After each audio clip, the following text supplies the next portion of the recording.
Good morning, friends. In Sunday's sermon, we referenced the woes that Jesus pronounced upon the scribes and Pharisees in Matthew chapter 23, particularly verses 23 and 24. So I'd like to take a bit deeper of a look at those now. Jesus declares, "Woe to you, scribes and Pharisees, hypocrites! For you tithe mint and dill and cumin, and have neglected the weightier matters of the law, justice and mercy and faithfulness. These you ought to have done without neglecting the others.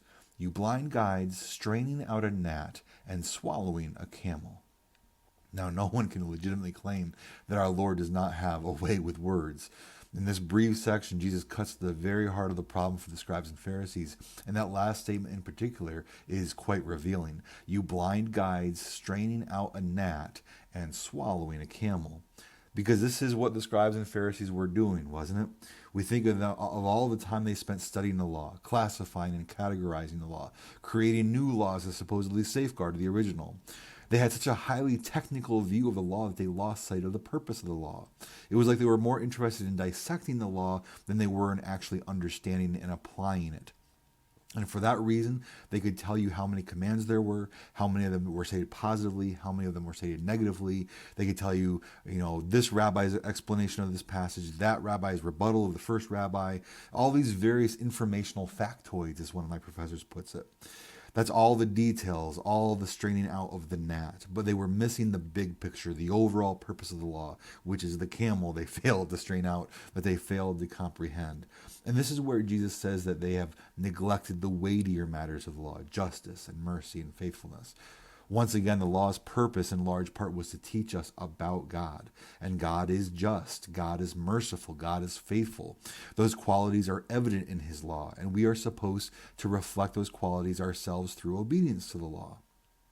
For instance, in this section, when Jesus says that the scribes and Pharisees are willing to tithe even the spices from their herb gardens, they've neglected those weightier matters. We need to remember what the point of tithing was.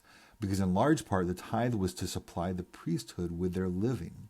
The priests' entire lives were serving in the temple. They couldn't go out and get jobs to support themselves. In that way, many pastors are in the same boat today.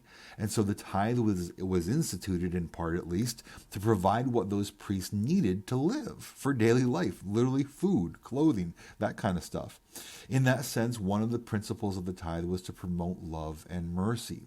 The people's love and mercy extended to the priest who looked after them spiritually.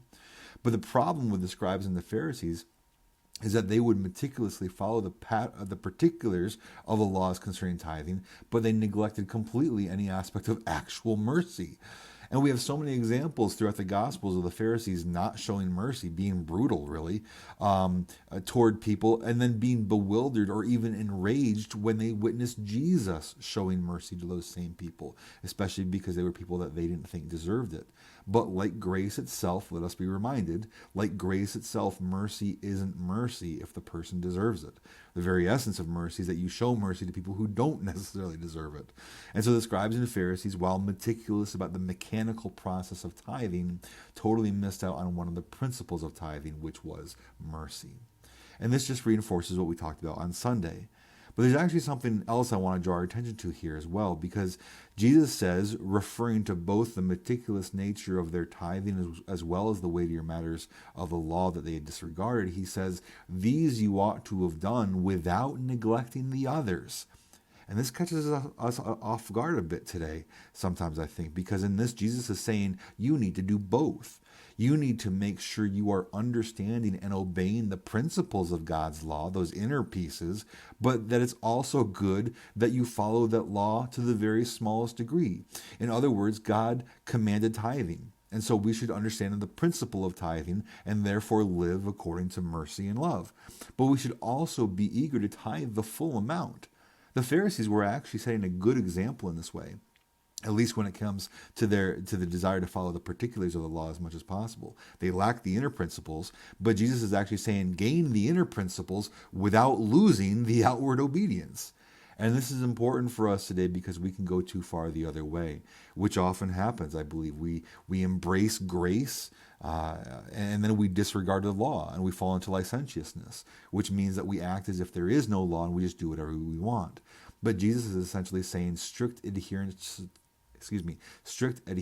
to the law is good.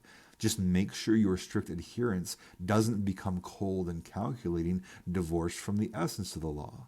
But at the same time, don't adopt the principles of the law inside, but then act as if the outworking of those principles in real life isn't important. And so it goes both ways. Jesus wants us to be obedient on both levels. Don't go to the extreme of ignoring either of them in favor of the other. Understand the principles, but also seek to keep the particulars as well, as much as possible, as much as we're able to, depending on circumstances. With this in mind, I pray that we would seek his righteousness every day in every circumstance, so that today we can have a good and godly day. And if the Lord is willing, I look forward to seeing you soon.